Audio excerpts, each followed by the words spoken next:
Napansin mo ba kapag may baha, may mga lugar na walang kuryente? Pero yung ibang binabaha rin, may ilaw pa rin. Bakit kaya? Hindi dahil mas malalim o mas mababaw ang baha.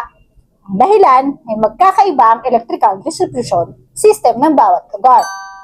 Kapag nakita ng electrical utility na may panganib, example, nalubog ang transformer, switchgear, o iba pang electrical equipment, maaari nilang patayin ang kuryente sa isang buong feeder o lugar para maiwasan ng electrocution, sunog at mas malaki pinsala.